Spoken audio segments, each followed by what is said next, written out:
பட்டும் திருந்தாத மீனா ஸ்ருதி போட்ட போடு மனோஜோட கடைக்கு வந்த போலீஸ் முத்து காமிச்ச அதிரடி. ஸோ இந்த மாதிரியான விஷயங்கள் குறித்தா இன்னைக்கான சிறுகடி காசை சீரியலில் என்னென்ன நடந்துச்சு அப்படிங்கிறத வந்துட்டு பார்க்க போகிறோம்.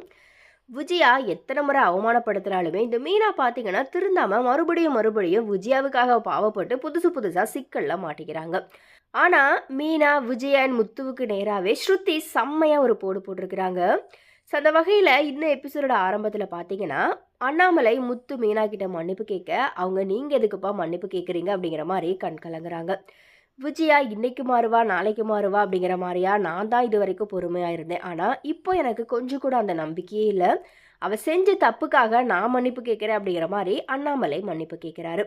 அதோட மீனாவோட பொறுமையை பாராட்ட இதை எல்லாமே கோவிலிருந்து வந்த விஜயா படிக்கட்டில் நின்று ஒட்டு கேட்குறாங்க.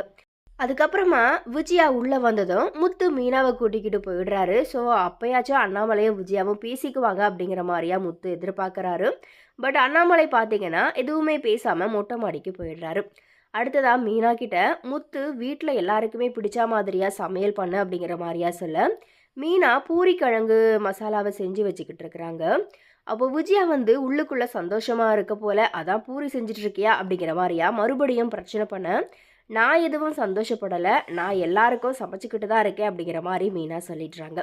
அதுக்கப்புறமா ரோகிணி விஜயா இந்த மாதிரி ஒவ்வொருத்தங்களையா மீனா சாப்பிட கூப்பிட ரோகிணி நாங்கள் வெளியே போய் சாப்பிட்றோம் அப்படிங்கிற மாதிரி கிளம்ப மனோஜ் பூரி கிழங்கு வாசம் வந்ததும் இங்கேயே சாப்பிடலாம் அப்படிங்கிற மாதிரி சொல்லி நாமளும் தானே மாதம் காசு தரோம், அப்புறம் எதுக்கு நாம் சாப்பிடாம இருக்கணும் அப்படிங்கிற மாதிரி சொல்ல ரோகிணி விஜயாவையும் கூட்டிக்கிட்டு சாப்பிட சொல்கிறாங்க.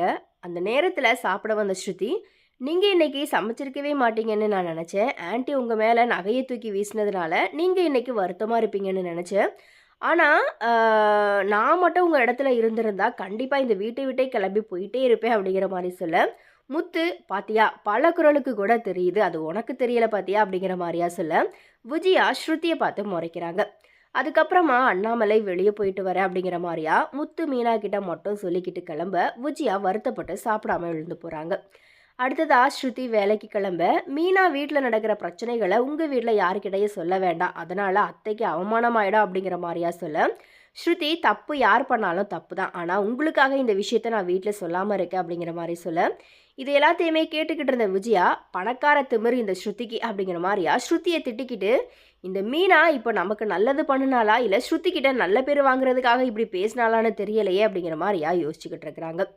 அதுக்கப்புறமா மனோஜ் கடையில் இருக்க அங்கே வந்த போலீஸ் உங்ககிட்ட இருந்து திருடினவன் பொருட்களை இவங்க கிட்ட வித்துருக்கான், இவங்க 1,00,000 ரூபாய் கொடுத்து ஒரு சில பொருட்களை வாங்கியிருக்கிறாங்க, அந்த பொருட்களை எல்லாமே உங்ககிட்ட திருப்பி தரேன்னு சொல்லிட்டாங்க அப்படிங்கிற மாதிரி சொன்னதும் மனோஜ் பார்த்தீங்கன்னா சந்தோஷப்படுறாரு.